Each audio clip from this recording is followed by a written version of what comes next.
ایک دن جب ہمارے نبی بچپن میں تھے، مکہ کی تنگ گلیوں میں نرم دھوپ بکھری ہوئی تھی۔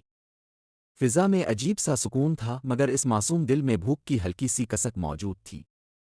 اس کم عمر میں بھی اب کی آنکھوں میں ایسا نور تھا جو دیکھنے والوں کے دلوں کو اپنی طرف کھینچ لیتا تھا۔ کچھ ہی فاصلے پر ابو جہل کا کھجوروں کا باغ تھا۔ ہمارے نبی آہستہ آہستہ اس طرف بڑھے۔ دل میں بس ایک ہی امید تھی، شاید آج 2 کھجوریں مل جائیں اور بھوک کم ہو جائے۔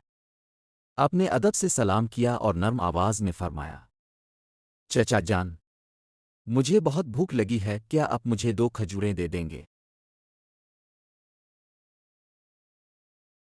ابو جہل نے حقارت سے دیکھا اور کہا، میں کھجور دے سکتا ہوں، مگر پہلے وہ بوری اپنے سر پر رکھ کر میرے گھر پہنچاؤ۔ ہمارے نبی نے بغیر کسی شکایت کے مسکرا کر وہ بوری اٹھا لی۔ وہ بوری بھاری تھی، مگر قدموں میں عجیب سا سکون اور چہرے پر صبر کی روشنی تھی۔ جب بوری گھر پہنچا دی گئی تو اپنے ادب سے فرمایا، چچا جان، اب کھجور دے دیجیے۔ ابو جہل نے صرف 1 کھجور دی۔ آپ نے بڑی معصومیت سے کہا، چچا جان، کیا 1 اور کھجور نہیں دیں گے؟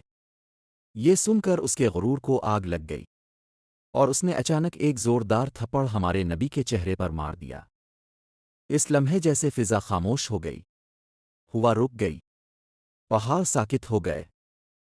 ایک معصوم بچے کی آنکھ میں آنسو چمک اٹھا، مگر حیرت کی بات یہ ہے کہ ہمارے نبی نے بس اتنا فرمایا، چچا، آپ کے ہاتھ کو چوٹ تو نہیں لگی؟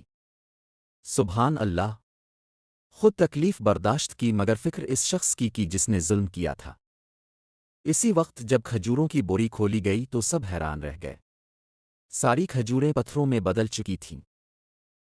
ہمارے نبی خاموشی سے وہاں سے چلے گئے اور ایک پہاڑ کے کنارے جا کر کھڑے ہو گئے۔ دل میں درد تھا، آنکھوں میں نمی تھی، مگر زبان پر صبر تھا۔ اس منظر کو دیکھ کر درخت بھی جیسے غم سے جھک گئے، پہاڑ بھی خاموش کھڑے تھے، گویا پوری کائنات پکار رہی تھی۔ افسوس، اگر یہ نہ ہوتے تو زمین و آسمان بھی نہ ہوتے۔ مگر آج یہی عظیم نبی بھوک اور تکلیف میں کھڑے ہیں، اور لوگ انہیں پہچان نہیں رہے۔ پیارے دوستو، اوگے کی کہانی جلدی لائیں گے، تب تک کے لیے اللہ حافظ۔ اگر حضور سے محبت ہے تو کمنٹ میں محمد ضرور لکھنا۔